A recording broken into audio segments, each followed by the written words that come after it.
በዚ ሕጂ ዘለና ልእዋን ክብሪ ሰብ ዝልካዕ በቲ ዘለዎ መጠን ገንዘብን ዘርእዮ ንዋይን ወይ ድማ ኣብ ማሕበራዊ ሚድያ ብዘለዎ ቁፅሪ ተኸተልቲ ኮይኑ ኣሎ። እዚ ድማ ነቶም እዚ ዘይብሎም ሰባት ናይ ምንዓቕ ባህሊ ብስፍሓት ክሰርጽ ገይሩ እዩ። ንስኻትኩም ኣብ ውሽጢ ዝማዕበል ኮይንኩም ክብረትኩም ንምሕላው ትገብርዎ ቃልሲ ከቢድ ከም ዝኾነ ይርደአኒ እዩ። ነገር ግን ኣብዚ ክትርድእዎ ዘለኩም ሓደ ነገር ናይ ሓቂ ክብሪ ካብ ወፃኢ ዝመጽእ ከይኮነስ ካብ ውሽጢ ዝምንጩ ሓይሊ እዩ። ኣብ ማሕበራዊ ህይወት ወዲ ሰብ ካብ ንዕቐት ንላዕሊ ኣብ ነፍሲ ዓሚቕ ስብራት ዝሓድግ ስምዒት የለን። ንዕቐት ስቑኢልካ ምቅዋም ወይ ዘይምስምዕማዕ ማለት ኣይኮነን። እንታይ ደኣሲ ናይ ሓደ ሰብ ሰብኣዊ ዋጋን ህላውን ሙሉእ ብምሉእ ናይ ምኽሓድ ስውር መጥቃዕቲ እዩ። ንስኻትኩም ሎሚ ኣብዚ ተረኺብኩም ዘለኹም ምናልባት ኣብ ቦታ ስራሕ ኣብ ማእኸል ዕርኽትኹም ወይ ድማ ኣብ ውሽጢ ቤተሰብን ዘመድን ከም ሰብ ካብ ዘይቁፅር ካብ ዝመጽ ዓብዪ ቁስሊ ትቃለሱ ትህልው ትኾኑ። ኣብዚ ቪድዮ እዚ ውሽጢ ንሪኦም 5 ሜላታት ስቑኢሎም ናይ ባህሪ ለውጢ ጥራሕ ኣይኮነን። እንታይ ደኣ እንተኢልካኒ ኣብ ዝኾነ ይኹን ኩነታት ኮይንኩም ማንን ክንክዮ ዘይኽእል ናይ ውሽጢ መንግስትኹም እተሃንጽሉ ናይ ጥበብ መሳርሕታት እዮም። እዚ ቪድዮ እዚ ንጅምሮ ሓደ መሪር ሓቂ ንዓኹም ብምንጋር እዩ። ሰባት ዝንዕቑኹም ንስኻትኩም ትሕታት ስለ ዝኾንኩም ከይኮነስ ንዓኻትኩም ትሕት ብምግባር ናይ ላዕላውነት ስምዒት ከረጋግጹ ስለ ዝደልዩ ጥራሕ እዩ። ኣብዚ ክትፈልጥዎ ዘለኩም ሓደ ነገር መብዛሕትኡ ሰብ ንዕቐት ክገጥሞ ከሎ ዝህቦ ምላሽ ዝተለመደ እዩ። ወይ መሊሱ ይጸርፎ ወይ ድማ መሊሱ ብምጽራፍ ክብሩ ንምምላስ ይፍትን ወይ ድማ ብሓዘን ተዋሒጡ ርእሱ የግልል። ነገር ግን እዞም ተግባራት ነቶም ዝነዓቑኹም ሰባት ዘድልይዎ ሓይሊ ዝህቡ ነዳዲ እዮም። ንስኻትኩም ክትሓርቁ ወይ ድማ ክትወኺ ከለኹም እቶም ዝነዓቑኹም ኣብ ናትኩም ስምዒት ዓብዪ ስልጣን ከም ዘለዎም እዩ ዘረጋግጽ። እቲ ንዘራረብሉ ሰባት ንዓኻትኩም ትሕተ ቢሎም ክጥምቱ ከለዉ ንስኻትኩም ከመይ ጌርኩም ሓይሊ ናብ ርእስኹም መሊስኩም ክትጥቀሙሎምን ዝሃብኹም መርዛም ስምዒት ናብ ናይ ዓወት መንገዲ ከመይ ከም ትቕይርዎ ብዝርዝር ክንምርምር ኢና። እዚ ቪድዮ እዚ ክውዳእ ከሎ ሰባት ንዓኹም ዘለዎ መረኣያ ክቕይሩ ጥራሕ ዘይኮነስ ንስኻትኩም ንርእስኹም ዘለኩም ግምት ልዕል ዘብሉ ነጥቢ ክትረኽቡ ኢኹም። ኣብ ውሽጢ ንዕቐት ከመይ ጌርካ ኽብረት ከም እትሃንጽ ብሓባር ክንርኢ ኢና። እቲ ቀዳማይ ነጥቢ ስትራቴጂካዊ ስቕታ እዩ። ካብ ምዝራብ ንላዕሊ ስቕታኹም ይዛረብ። ብዛዕባ እዚ ነገር እዚ ብዙሕ ግዜ ሰሪሕናሉ ኢና። ኣብ ዝሓለፈ ቪድዮና ደጋጊምና ሰሪሕናሉ ኢና። ስቕታ ክንደይናይ ዝኣክል ሓይሊ ከም ዘለዎ በዚ እዋን ክትርድኡ ኢኹም። መብዛሕትኡ ግዜ ሓደ ሰብ ትሕት ዘብል ዘረባ ክድርብየልኩም ከሎ ኣእምሮኹም ብሃንደበት ምላሽ ክህብ እዩ ዝእዝዘኩም። ምክልኻል፣ ምክታዕ ወይ ድማ ምሕራቕ ትጅምሩ። ነገር ግን ንስኻትኩም ብሕርቀት ብዝጫደርኩም ቁጥሪ ነቶም ዝነዓቑኹም ዓብዪ ውህብቶ ሂብኩሞም ከም ዘለኹም ፍለጡ። ስለምንታይ ይመስለኩም? ምክንያቱ ምሕራቕኩም እቲ ናቶም ቃል ንዓኹም ናይ ምትንካፍ ዓቕሚ ከም ዘለዎ መረጋገጽ ስለ ዝኾነ እዩ። ከም ዝፍለጥ ናይ ወዲ ሰብ ኣእምሮ ርግፀኛ ጥርጣሬ ይጸልይ እዩ። ሓደ ሰብ ክንዕቐኩም ከሎ መሊስኩም ሱቕ ክትብሉን ዓይኑ ክትጥምትዎ ከለኹም ኣብ ውሽጢ እቲ ሰብ ዓብዪ ጭንቀት ትፈጥሩ። ስለምንታይ ሱቕ ኢሉ እንታይ እዩ ዝሓስብ ዘሎ? ኣይሰምዐንን ድዩ ወይስ ንዒቕኒ እዩ ዝብል ኣብ ኣእምሮ እቲ ዝነዕቐኩም ሰብ ይፈጥሩ። በዚ እዋን እዚ ናይ ሓይሊ ሚዛን ይቕየር። እቲ ዝነዓቐኩም ሰብ ዝነበሮ ናይ ላዕለዋይነት ስምዒት ወሪዱ ናብቲ ናትኩም ስቕታ ዝፈጥሮ ስጋኣት ይኣቱ። ኣብዚ ክትርድእዎ ዘለኩም ሓደ ነገር ናይ ሓቂ ስቕታ ማለት ስቑኢልካ ምፍራሓ ወይ ምስዓር ማለት ኣይኮነን። እንታይ ደኣ እንተኢልካኒ እቲ ትብሎ ዘለኻ ነገር ንዓይ ምላሽ ትህበሉ ዋጋ የብሉን ዝብል ናይ ክብሪ መግለፂ እዩ። ንስኻትኩም ሱቕ ክትብሉ ከለኹም እቲ ሰብ ዝረጨዎ መርዚ ዘዕርፈሉ ቦታ ይስእን እሞ ናብ ርእሱ ተመሊሱ ይኸይድ። ስቕታኹም ናተይ ሰላም ብኣኻትኩም ኣይውሰንን ዝብል ዓብዪ መልእኽቲ ንዓለም የመሓላለፍ። እዚ ክትለማመድዎ እንተደሊኹም ሓደ ሰብ ትሕት ዘብል ዘረባ ክዛረበኩም ከሎ እዞም ዝስዕቡ ግበሩ። ቀዳማይ ን5 ሰከንድ ዝኣክል ዝኾነ ዓይነት ቃል ኣይትዛረቡ። ካልኣይ ዓይኖም ብትኹረት ተመልከቱ። ከይፈርሐኹምን ከይተደናገርኩምን ግን ከዓ ብርጉእ መንፈስ። ሳልሳይ ድሕሪኡ ኣብ መወዳእታ ምንም ከም ዘይተፈጠረ ናብ ርእስኹም ተመለሱ ወይ ድማ ነቲ ዕላል ናብ ካሊእ ርእሰ ጉዳይ ቀይርዎ። እዚ ተግባር እዚ ካብ ኣሽሓት ቃላት ንላዕሊ ክብረትኩም የኽብረልኩም። እዚ መኩርዎ። ንስኻትኩም ሱቕ ክትብሉ ከለኹም ዓለምናትኩም ጽንዓት ተድንቕ ትጅምር። ኣብዚ ክትርድእዎ ዘለኩም ሓደ ነገር ስቕታ ጥራሕ ግን እኹል ኣይኮነን። እንታይ ደኣ እንተኢልኩምኒ ስምዒትኩም ከመይ ጌርኩም ክትቋጻጸርዎ ከም ዘለኩም እንተዘይፈሊጥኩም እቲ ስቕታኹም ናይ ፍርሒ ክመስል ይኽእል እዩ። እምበኣርከስ ናብቲ ካልኣይ ወሳኒ ነጥቢ ንሕለፍ። ምላሽካ ምቁጽጻር። ሰላምኩም ኣብ ኢድ ካልኦት ሰባት ከይወድቕ ተኸላኸሉ። ሓደ ሰብ ክንዕቐኩም ከሎ ስነ ልቦናዊ ቋንቋ ናይ ስምዒት ቁልፍኹም ረኺቡ ክጭብጦ ይፍትን ኣሎ። ናይቲ ዝንዕቐኩም ዘሎ ዓብዪ ዓወቱ ንስኻትኩም ክትሓርቁ ከለኹምን ገጽኩም ክቕየር ከሎን ድምፅኹም ክንቅጥቀጥ ከሎን ወይ ድማ ክተረድእዎ ክትፍትኑ ከለኹም ምርኣይ እዩ። ንስኻትኩም ኣብ ውሽጢ ናይ ንዓቐት ዘረባ ስምዒትኩም ምላሽ ብዝሃበ ቁጥሪ ነቲ ሰብ ናተይ ስምዒት ናይ ምቁፅፃር ስልጣን ኣለካ ኢልኩም ፍቓድኩም ትህብዎ ከም ዘለኹም ፍለጡ። ንስኻትኩም ሎም ክትመሃርዎ ዝግባእ እቲ ናይ ስምዒት ቁልፊ ካብ ኢዶም መንዚዕኹም ምውሳድ እዩ። ሪኣክቲቭ ክትኮኑ የብልኩምን። እንታይ ደኣ ነን ሪኣክቲቭ ምዃን ማለት ድማ ምንም ኣይስምዐኩምን ማለት ኣይኮነን። ዝስምዐኩም ዘሎ ስምዒት ኣብ ተግባርኩም ወይ ከዓ ኣብ ገጽኩም ከይርአ ምግባር ዓብዪ ናይ ጥበብ ሚስጥር እዩ። ኣብ ስነ ልቦናዊ መጽናዕቲ ውሽጢ ግሬ ሮክ ወይ ድማ ከም ሓደ ሓመኹሽታይ ወይ ደንጎላ ምዃን ዝበሃል ስልቲ ኣሎ። እዚ ስልቲ እዚ ዝምከር መርዛማ ሰባት ንዓኻትኩም ትሑት ንምግባር ኣብ ዝፍትኑሉ እዋን ከም ሓደ እምኒ ምንም ዓይነት ስምዒት ዘይምርኣዩ ንሳቶም ተጸሪፎም ከምኡውን ኮነ ኢልኩም ምንም ዓይነት ናይ ስምዒት ሓበሬታ ኣይተሃብዎም ማለት እውን ኣብ ገጽኩም ቁጥዖ ወይ ከዓ ሓዘን ከይርአ ግበሩ።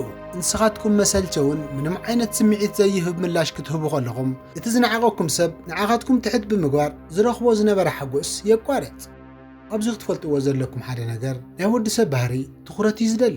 እቲ ትኹረት ተኸልኪልኩሞ ድማ ምንዓቑ የቋርጽ። ሓደ ሰብ ክንዕቐኩም ከሎ ሰውነትኩም ብሃንደበት ናብ ስብራት ውግእ ወይ ድማ መፍራሕ ውሽጢ ኣቱ ወይ ክዋጋእ ወይ ድማ ክሃድም ይፍትን። ልብኹም ብፍጥነት ይሃርም፣ ትንፋስኩም ይቋራረጽ።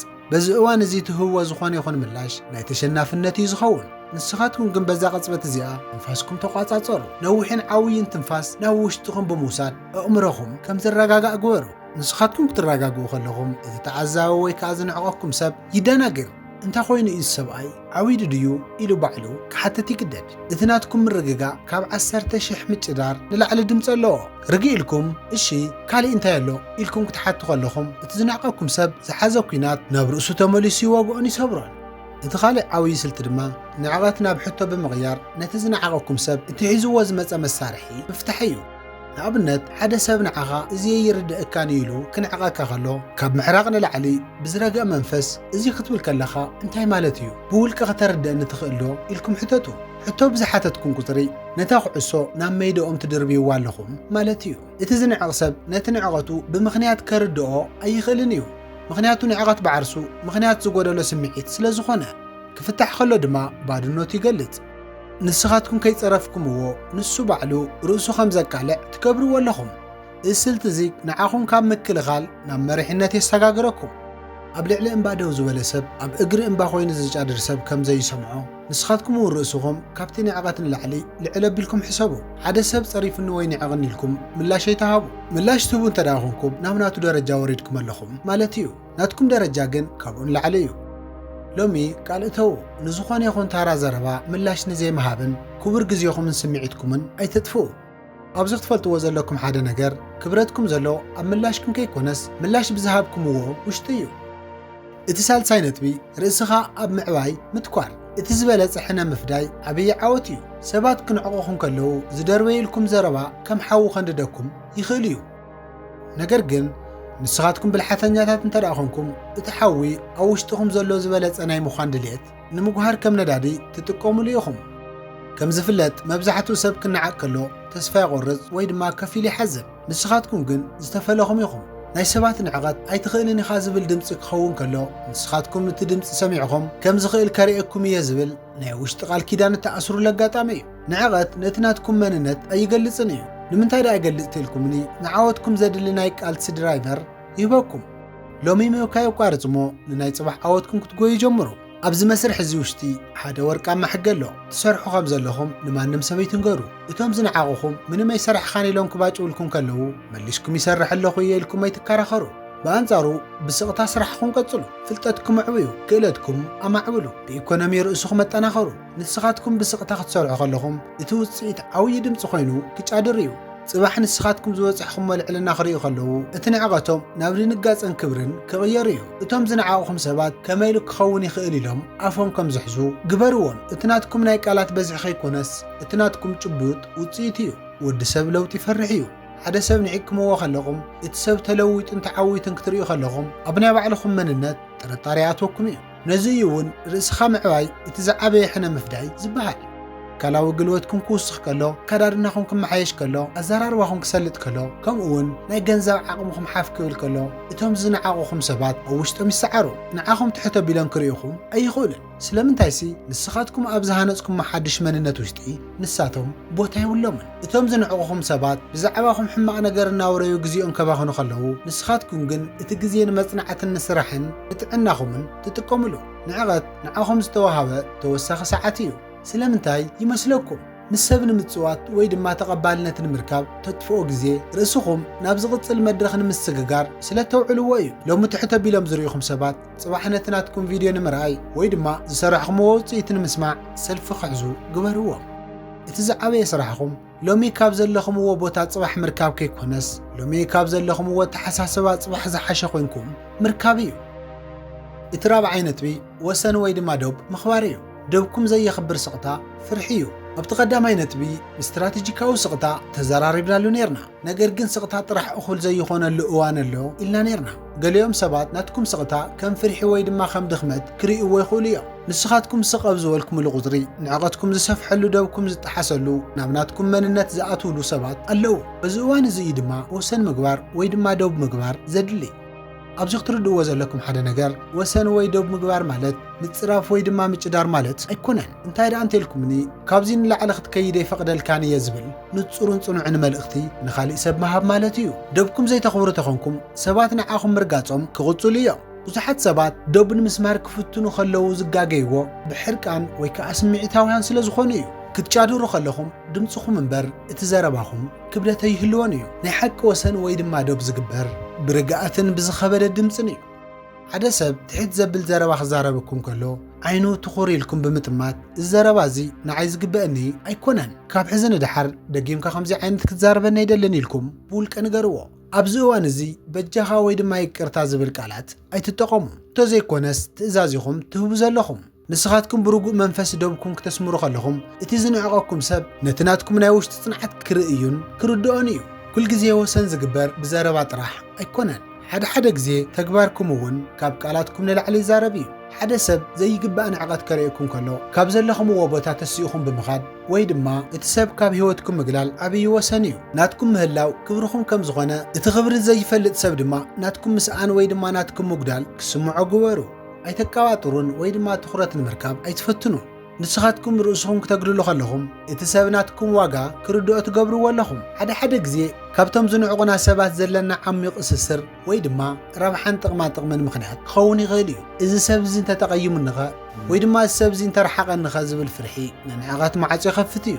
ነገር ግን ኣብዚ ክትፈልጥዎ ዝግባእ ሓደ ነገር ክብረትኩም መስዋዕቲ ጌርኩም ትረኽብዎ ዝኾነ ይኹን ረብሓ ወይ ድማ ፍቕሪ መወዳእትኡ ውርደት እዩ ሎሚ እቲ ናይ ስነ ልቦናዊ ሰንሰለት ስበርዎ ማለት እውን ካብ ምንዓቕ ምርሓቕ ይሓይሽ ዝብል መምርሒ ሓዙ ንስኻትኩም ናይ ባዕልኹም ክብሪ ደው ክትብሉ ከለኹም ፈለማ ገለገለ ሰባት ክትስእኑ ትኽእሉ ኢኹም ነገር ግን ብድሕሪኡ ትረኽብዎም ሰባት ንኣኻትኩም ብትኽክል ዘኽብርኹምን ዝምጥንኹምን ክኾኑ እዮም ወሰን ወይ ድማ ዶብ ጌርኩም ከለኹም ደዋትኩም ዝጠሓስ እንተደኣ ኮይኖም እቲ ዶብኩም ዝተሓሰ ሰብ ኣብ ህይወትኩም ውሽጢ ቦታ ክህልዎ የብሉን ወሰን ማለት ውፅኢት ወይ ከዓ ውሳነ ዘለዎ ክኸውን ኣለዎ ከምዚ እንተጌርካ ርክብና ከብቅዕ እዩ ምስ በልኩም ብድሕሪኡ እንተተደጋጊሙ እቲ ዘረባኹም ብተግባር ርእዩ እንተዘይኮይኑ ግን እቲ ዘንበርክምዎ ወሰን ከም ቀልዲ ክረአ እዩ እቲ ናይ መወዳእታን ሓምሻይ ነጥብን ቀልድን ሰሓቐን ከም መከላኸሊ ምጥቃም እዩ ሰብ ክንዕቐኩም ከሎ ናብ ሰሓቕ ብምቕያር ኣፍሽልዎ ሓደ ግዜ ንዕቐት ዝመጽእ ብቐጥታ ፀርፊ ከይኮነስ ብቐልዲ ወይ ድማ ብዋዛ መልክዕ ክኸውን ይኽእል እዩ